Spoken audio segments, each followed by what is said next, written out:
following is a presentation of the Reviewing Network Sports.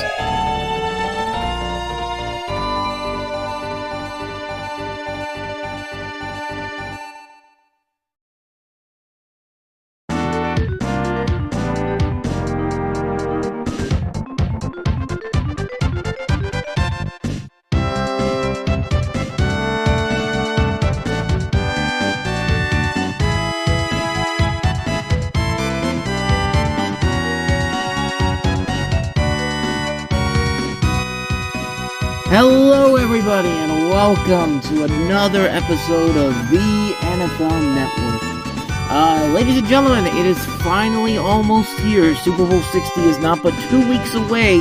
So you know what this weekend is? Conference Championship Weekend. And we are indeed going to get to the AFC and NFC Championship game predictions coming up a little bit later in the program. But we also have some other things we're going to get to later on here. But We have a big story that happened on Monday because of essentially what happened on Saturday, we think. So if you've been living under a rock the last couple of days, welcome out of that rock. You really didn't miss much. It's freaking cold outside.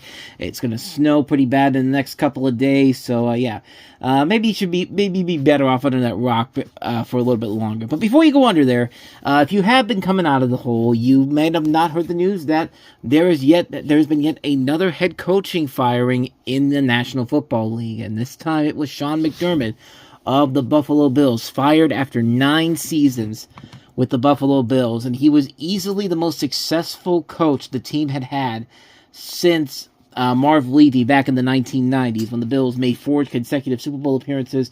The goal was essentially to have, Sean McDermott bring this Buffalo Bills team under Josh Allen to a Super Bowl, and we touched on it several times in the last couple of days and weeks. This was supposed to be the year to do it. You have no Patrick Mahomes, no Joe Burrow, no Lamar Jackson. Nothing is standing in your way to get to the Super Bowl at this point except your own selves. And it showed on Saturday against Denver.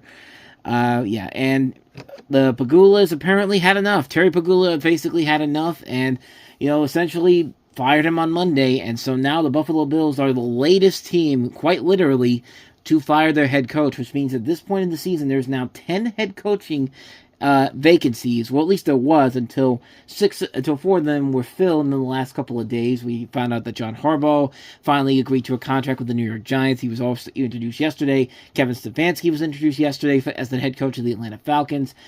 Jeff Hafley is now the Miami Dolphins head coach, and Robert Saleh is the head coach of the Tennessee Titans. So that means we still have the Pittsburgh Steelers, Baltimore Ravens, Cleveland Browns, Arizona Cardinals, Las Vegas Raiders, and the Buffalo Bills. I just mentioned it. But although we did hear earlier tonight that apparently Jesse Minter is the front runner to become the new head coach of the Baltimore Ravens. So we might have that within the next couple of days or so. So stay tuned for that. But let's get back to the Buffalo Bills because, this is, out of all the head coaching firings, you would think that once John Harbaugh got fired, that would be the high point.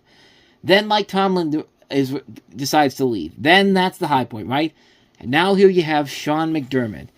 This basically means that nearly more than a third of the AFC teams are going to have new head coaches in 2026. It's hard to believe, but you can make the argument that, if they had just come out and said today at this press conference that they had, which we're going to get into here, if they had just simply said, hey, look, we know Sean McDermott is a hell of a coach. I mean, he turned this franchise around to a place it hasn't been in over 20 years. He got us as close to the Super Bowl as we could. We've been to so many AFC championships. We've won so many divisions, but we've never made it to the big dance. So that's why we decided to make this decision final after what we saw on Saturday. We know that we need a lot of help. So, we wish Sean McDermott all the best, and we're going to go ahead and going to give the Buffalo fan base what they want to see in the future. Now, if they had just said simply that, then we could have we wouldn't even be talking in the length of what we're going to talk about here. But no, not the Buffalo Bills. For some reason, they decided for this press conference to go on the defensive. And basically, they just kept saying all these different things. They kept doing all these things that are just kind of like, like, what are you guys doing? And I'll give you I'll show you a little bits of the clips there, because I saw a little bit of the 55-minute interview that they put, of the press conference they put on the YouTube page, which, that should tell you that the Bills' social media looked at this and said, looked at this and didn't ask the Pegulas and all that. Mr. Pegula, you realize that you kind of sounded off as kind of an arrogant jerk in this, which they probably aren't going to do that, because, yeah, that's their boss, and they could easily just fire him for questioning them and all that, but I just want you to listen to some of the segments that we're going to get to here, because when you listen to this the bits and pieces from the press conference that everyone's talking about here, it's really one of the most bizarre things I have ever heard in my entire life. So let's go ahead and take a quick listen to some of these things. Let's start with the first one here. So what we're going to start off is with this first segment where Pegula essentially explained why they fired McDermott. Essentially, he says, we basically did it because of what happened on Saturday. We saw what our team was going through, and, it would just be simple enough to just say, hey, Saturday was a big component to essentially why we did this. But no, he decided to take this to a weird level. And this is not even the weirdest part of this whole thing, but I just want you to take a listen to this little bit here. Let's listen in. My decision to bring in a new coach was based on the results of our game in Denver. I did not fire a coach based on a bad officiating decision. If I can take you into that locker room, I felt like we hit the proverbial playoff wall year after year. 13 seconds, missed field goals, the catch. So I just sensed in that locker room, like, where do we go from here? I want to take you in the locker room after that game. I looked around. First thing I noticed was our quarterback with his head down, crying. I looked at all the other players. I looked at their faces and our coaches. I walked over to Josh. He didn't even acknowledge I was there.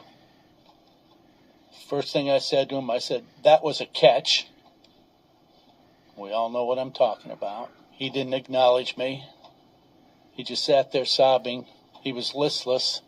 He had given everything he had to try to win that game.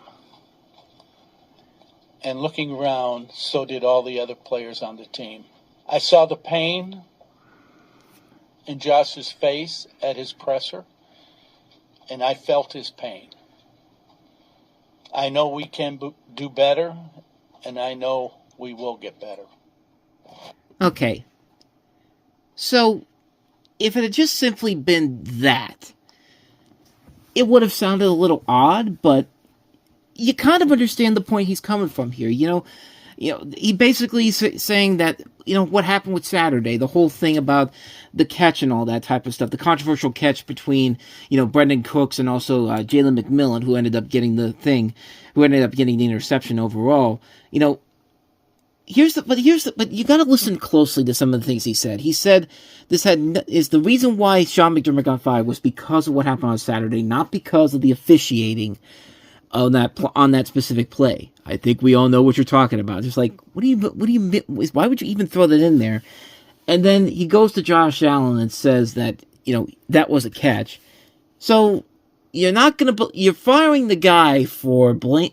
You're firing the guy simply because of something that had nothing to do with him, and you're blaming officiating for the loss. When, unfortunately, sorry to say it to people, but that was a clear interception, and I thought at the same time when that play was going on, I thought to myself, well, that looked like a catch to me. But yeah, as you go on and look at it, you realize that that was unfortunately a legitimate play that called for an interception overall. But the problem is when you listen closely to this, like, it really seems really odd for how they did this. Like, it just really, like, again, if it was simply just because of the bad playoff exits, like, he makes a point where, once 13 seconds comes into play, missed field goals and that type of stuff, I think everybody can agree that, yeah, that's an excuse. That's a good reason to move along from a head coach. I mean,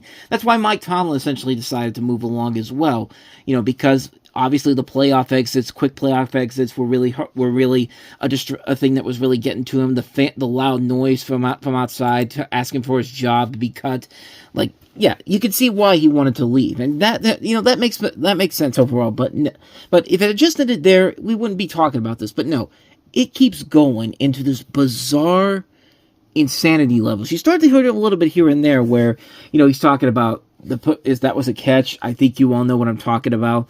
Like, I mean, it's just such an odd thing to put in there, but it gets worse. Keon Coleman got thrown under the bus big time in this. Like, I couldn't believe that they threw this in there.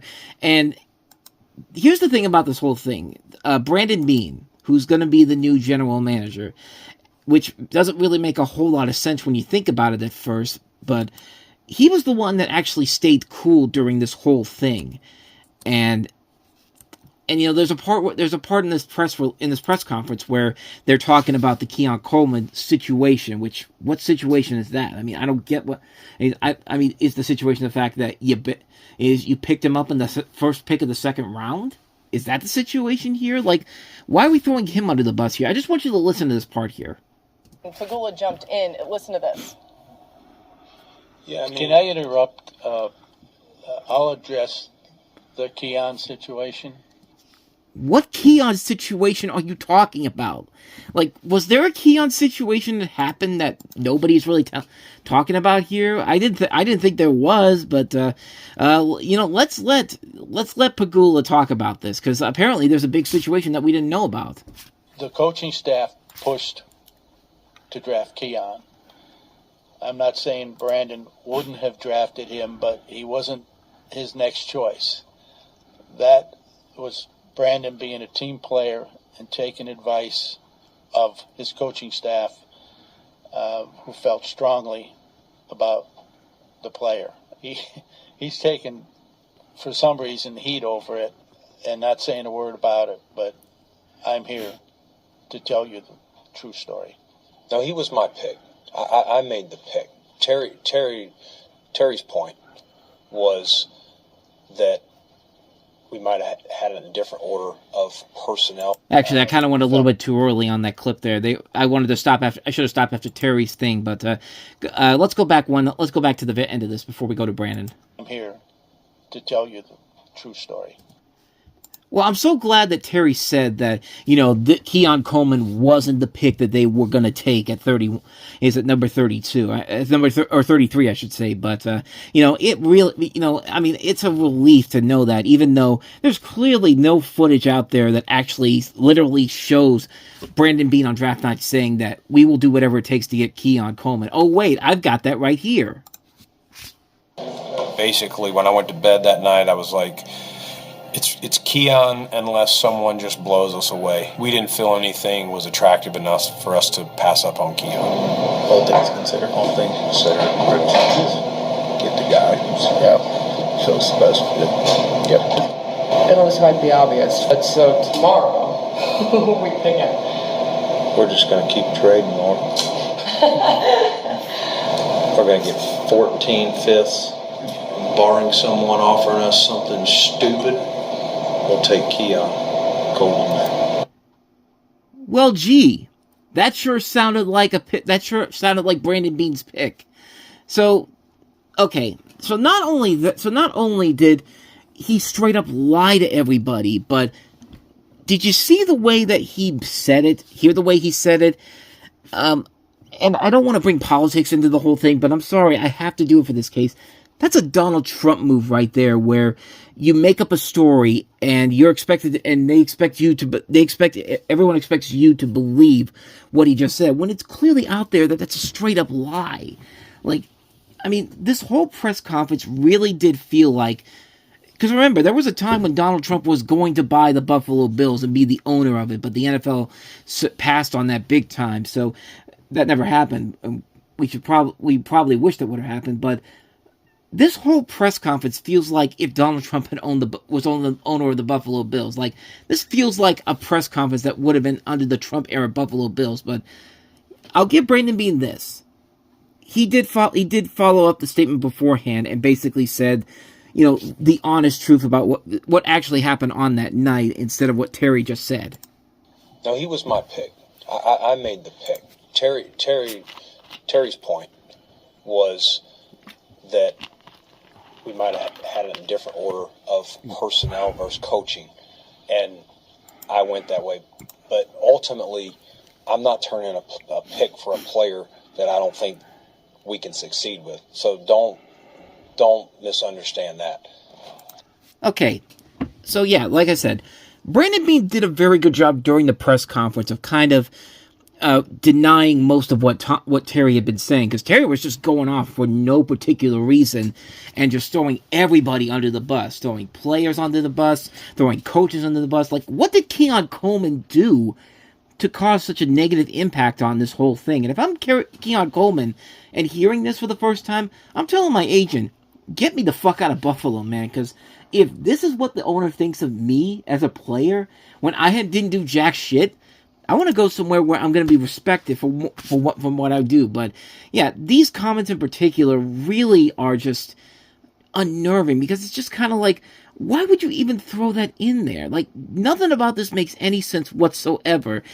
And then there's one more thing I want to cover from this, and it's something that happened very late on towards the end of the presser, and it just feels really weird to bring this up in particular. But I want you to take a listen to what Terry Pegula said here, because it's very intriguing. What he says here, because, we have the receipts to cover this up, too. Aren't you diminishing Keon Coleman's value a little bit there? If you want to get something for him, don't act like you didn't want him. That's a weird strategy. All right, one more interesting bite here. This was Pegula on the criticism the organization has faced. Does anyone know what the numbers 523, 2226 represent? I'm asking a question. No? That's our seeding over the last 7 years in the playoffs. 5, 2, 3, 2, 2, 2, 6. An organization doesn't carry that kind of record without being a great organization and without having great players. It's impossible to have that kind of results without having a good roster. Okay. He's making a big deal about the fact that, we've never been the number one seed, and if we can't be the number one seed, that's why we decided to do this. That's why we decided to go in this direction here, because no one has ever won the number one seed in the Super. No one has ever had the number one seed that's gone to a Super Bowl and won it before. I'd like to go ahead and give you some of the numbers from specific playoff seasons, the playoffs from the last 25 years. So kind of makes my point about how stupid this whole argument is, because let's go back to 2000. The winner of the Super Bowl that year was the Baltimore Ravens. They were the AFC's 4 seed. Now let's go to 2001, New England. They were the AFC's 2nd seed. Tampa Bay was the NFC's number 2 seed. New England was the 1 seed in 2003. New England was the 2 seed for the AFC behind the Pittsburgh Steelers. The Steelers the next year were the AFC 6th seed, which was the first time that a 6-seeded team had ever made it all the way to the Super Bowl and won it. The AFC's 3 seed in 2007 was the Indianapolis Colts, and they won the Super Bowl. The New York Giants were the NFC's 5 seed. The Steelers were the AFC's 2 seed. Saints were the 1 seed. Green Bay was the NFC's 6th seed in 2010. 2011, the New York Giants were the 4 seed in the NFC. They won the Super Bowl that year. The Ravens in 2012 were the AFC's 4 seed. Seattle was the NFC's 1 seed. New England, I think, was the AFC's 1 seed in that one. Denver was the number 1 seed in 2015. 2016, the New England Patriots were the AFC's 1 seed. Philadelphia was the 1 seed in 2018. The AFC's 2 seed in 2018 was the New England Patriots. The Chiefs were the AFC's 2 seed in 2019. The Tampa Bay Buccaneers were the NFC's 5 seed. The Rams were the NFC's 4 seed when they won in 2021. The Chiefs were the 1 seed in 2022, but they were the 3rd seed in the 2023 season. The Philadelphia Eagles were the NFC's 2 seed. And then this year, we have 2 seeds in there. We have 2 number 1 seeds. We also have a 5 seed and a 2 seed. But the bottom line I'm trying to get across here is that who cares what your seeding is? Because let's be honest, most of those teams I just mentioned were not the number 1 seed. Yeah, some of them were the number 1 seeds, like New England, Philadelphia, Kansas City, those teams in particular. But there were 6 seeds, 5 seeds that went on to win Super Bowls, 4 seeds, 3 seeds. You know, it doesn't matter what seed you're in as long as you're in the tournament and you can go on a run. I mean, the Steelers, the Packers, and the Giants went on runs on the road to the Super Bowl when they each won those years. So to try to go off and say that it's not fair that we weren't the 1 seed overall, you know, sometimes it's the best thing to not be the number 1 seed. Sometimes it's best to be the 2 or 3 seed. Yeah, you're going to have to play an extra game, or you have to just power through.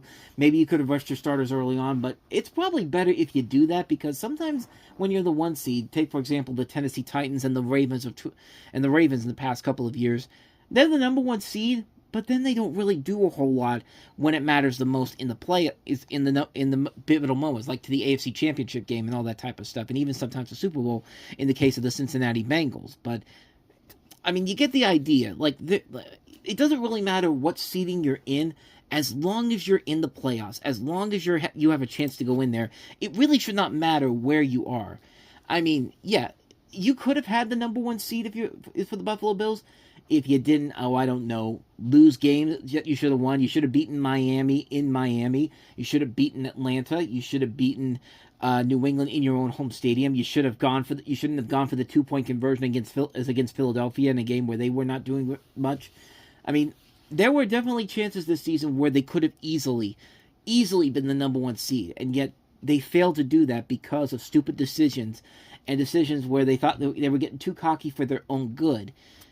But this whole thing just baffles me how they turned the simple press conference to talk about, you know, this shouldn't have been about, you know, honoring Sean McDermott for what he'd done over the last 9 years. I mean, they were already screwing up on the day that they fired him, when in the statement that they put in there, they, you know, the big thing was that, you know, they get put out this statement, and there's a big spelling error in their thank you letter to Sean McDermott, where he says, we honor, I got it right here, where it says, Sean has done an admirable job of leading our football team for the past 9 seasons.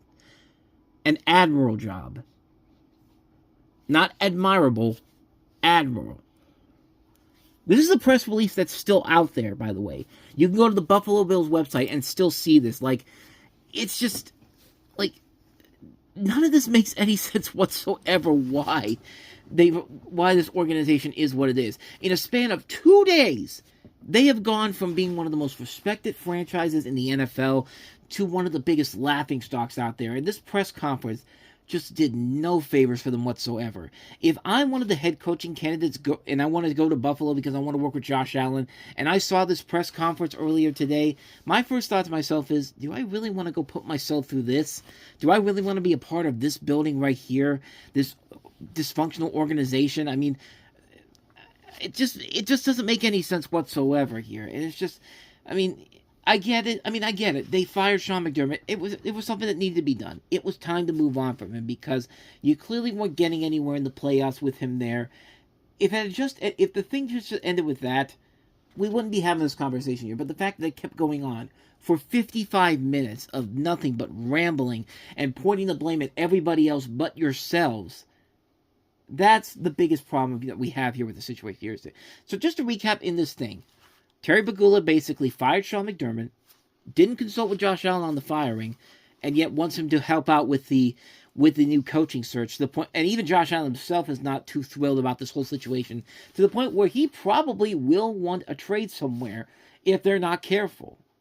I mean, this is something that needs to be watched for here. So, and then said Josh Allen was sobbing in the locker room postgame. Promotes Brandon Beane, the general manager, even though they got rid of the head coach, which basically tells you that there's a power struggle going on there, and the Bills clearly didn't like what McDermott was doing for some odd reason. Throw Keon Coleman under the bus, who probably will want to trade after this. Blame officiating for the loss, and then make a big deal about the fact that that was a catch, even though it really wasn't. Claims Beane is not doing a power play and says the Bills hit a playoff wall. Well, whose fault was that? Clearly Sean McDermott, because he's the one that's gone. I mean, who else could it be? Wink, wink. But yeah, I wish I could show you the whole thing, but, I mean, trust me, even just the little segments I showed you is more than enough to tell you how screwed up this whole thing is and how damaging this could potentially be. We could be seeing something here where in about, 2-3 years' time, when everyone's talking about the latest, biggest blunders of the last couple of years, getting rid of Sean McDermott and the way they did it here is probably something that's going to signify the downfall of the Buffalo Bills and bring them back to irrelevancy after the last 9 years have shown stability there. And it's just such a disastrous situation there in Buffalo, and I can't imagine that it's going to get any better soon. But yeah, we will definitely continue to watch the Bills situation in the weeks to come in particular, and we'll see what the other head coaching considerations are going to be like. But with all that said, I wanted to bring that up first because that's the biggest story right now in the National Football League. But of course, we have two big games coming up this weekend to decide who's going to be representing the AFC and the NFC in Super Bowl 60. So let's go ahead and get to what you all came here for, my conference championship predictions.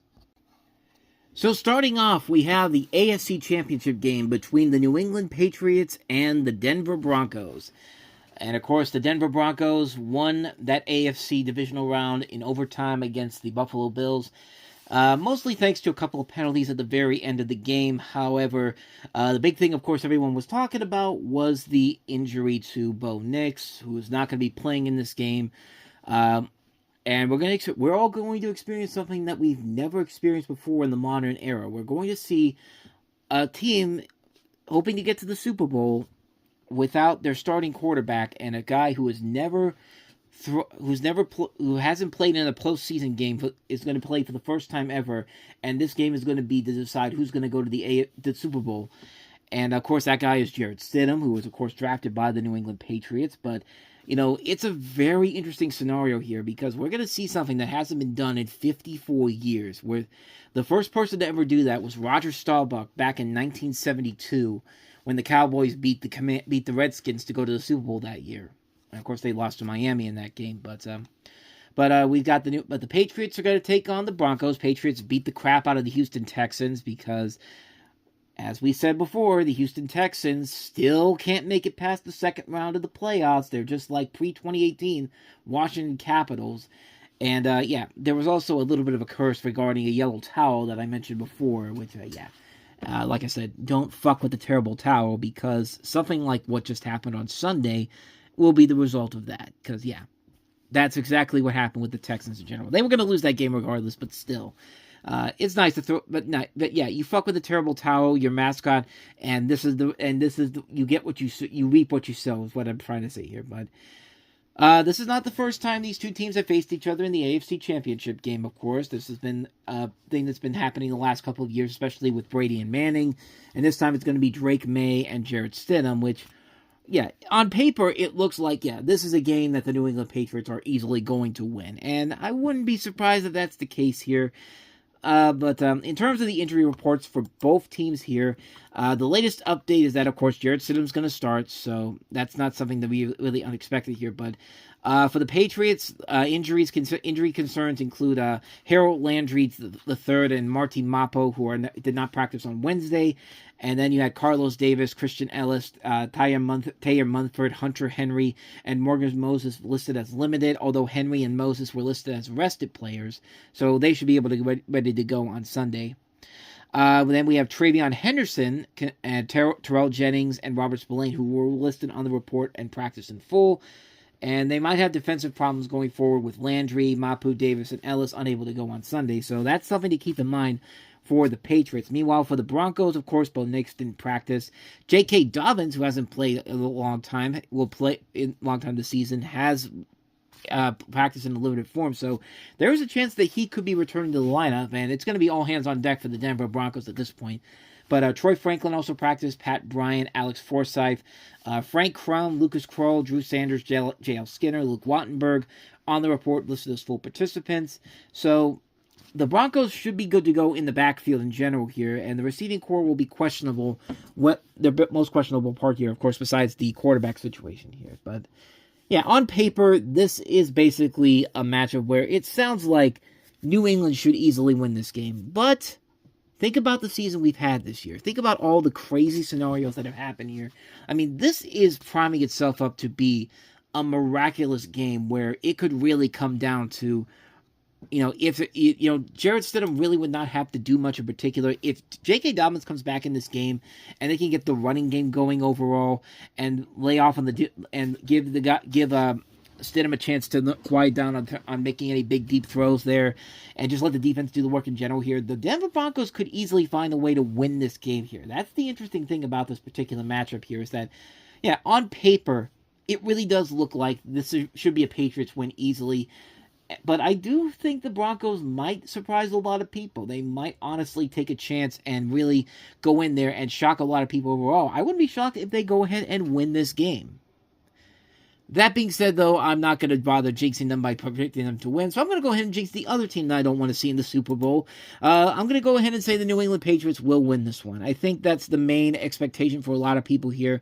I mean, it could not be close at all, but then again, I really do think it could do that. I mean, I think it could be much closer than people expect it to be. I wouldn't be surprised if Denver does win here, but I am not going to jinx them by predicting them to win, so I'm going to go ahead and say New England will win like everyone expects them to, and they will go on to represent the American Football Conference in Super Bowl 60. So give me the Patriots to win over the Denver Broncos. And just a fortunate situation to happen in Denver overall. Just really, really damn shame about what happened there. And then you have our NFC Championship game, which is the game that we will be covering for the Reviewing Network Live Sunday Night NFL Rewatch this week. The Los Angeles Rams taking on the Seattle Seahawks. And speaking of the Rams, they survived a pretty hellish game against the Chicago Bears. A good game overall, easily the best overall game this past weekend because of what Chicago did. The fact that they even came back at the very end of that game. I did the call for that game here in particular, and that was probably the best call I ever did in the 10 games that I've done the Sunday Night NFL Rewatch. When Caleb Williams threw that touchdown to Cole Kmet, that was just one of the most miraculous things I have ever seen in my entire life of watching football. And it's just, it was such a great moment overall that I'll never forget that in particular. But when I did that, that was easily the best call I've made up to this point so far in doing the show. Williams. Gotta hurry. Scrambling. Williams. Gotta hurry. Gotta throw it deep in the end zone. Touchdown, Chicago! Cole Kmet! Are you kidding me? Unbelievable! 7th place, 50 yards with better than 32 seconds. Yeah, it was just one of those incredible things. And I thought to myself, the Bears are really going to do this. And then overtime happens, and they had a chance to go in there, win the game. And then Caleb Williams threw the interception. And it was a bad interception. And then Rams basically just took over from that point forward and then kicked the field goal to win that game. And yeah, it sucked. It sucked not seeing the Bears win that game and go to the NFC Championship game. But hopefully this is not the last time we will see them in this situation here. I think they are going to make it back next year. One would hope that they would do that. But then again, we thought the same thing about the Washington Commanders, and look at how they did last season. But I really do have a lot of hope for Caleb Williams. I think they are going to be better next year if they don't make any major significant changes. Don't screw around and it's just keep what was working, because what was working last year was really good. But the Rams are moving on, and they're going to face the Seattle Seahawks for the third time this season.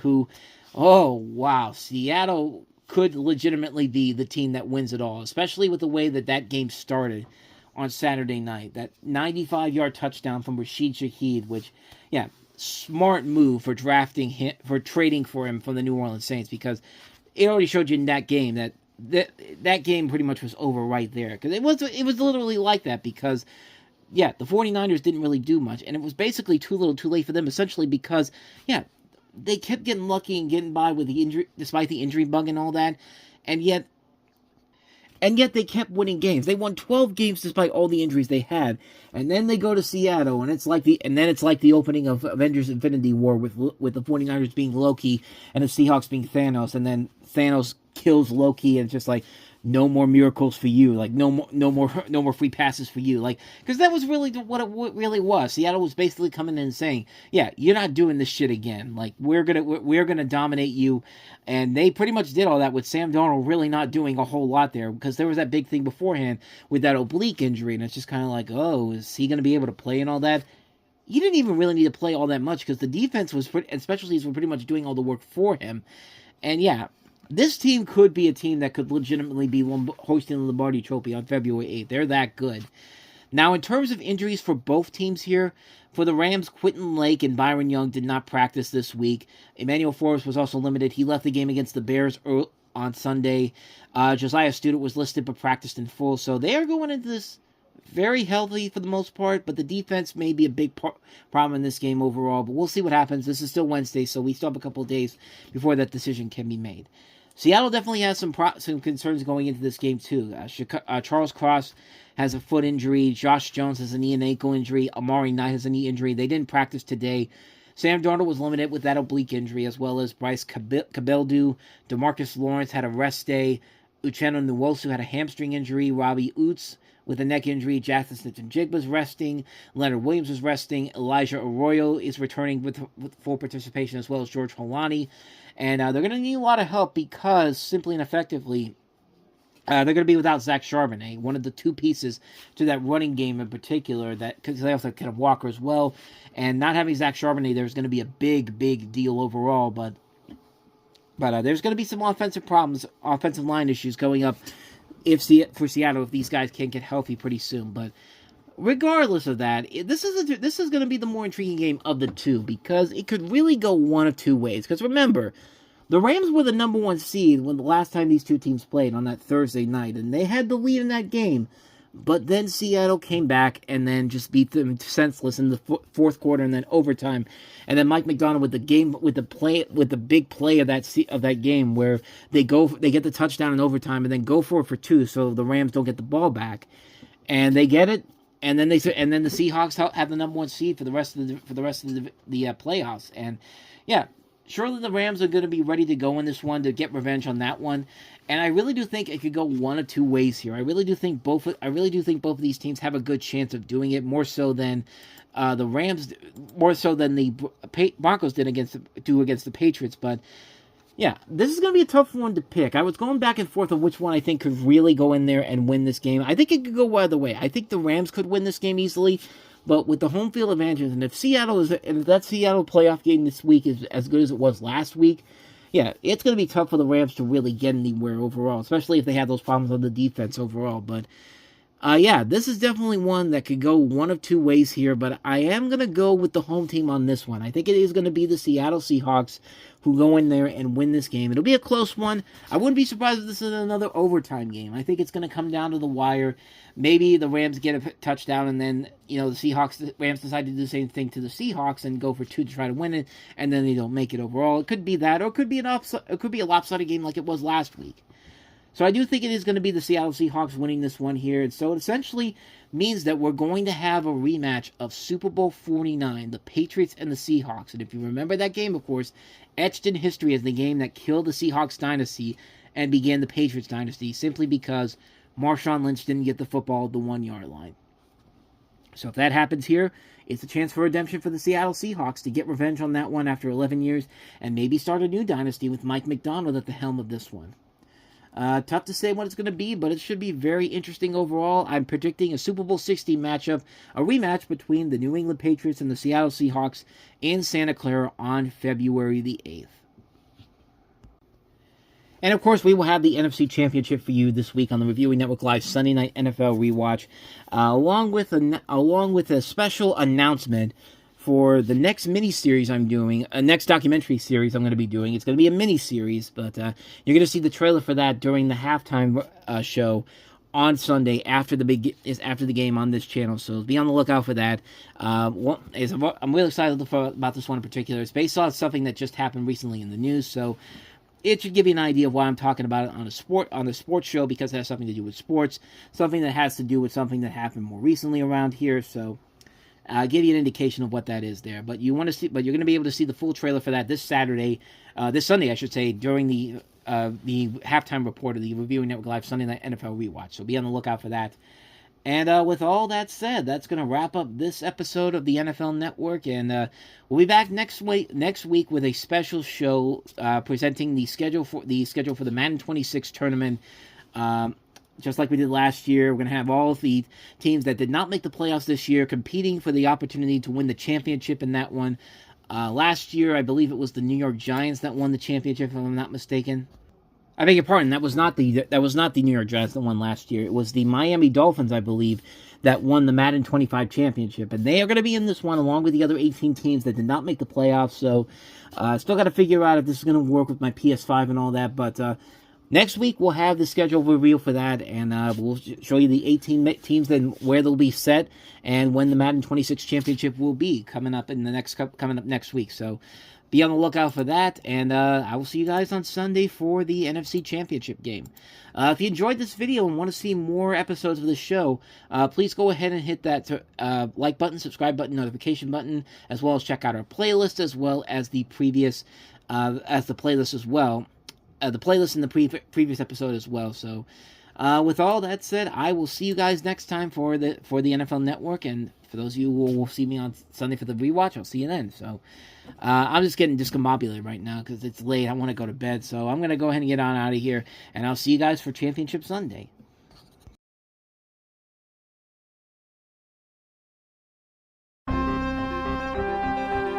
The following has been a presentation of the Reviewing Network Sports.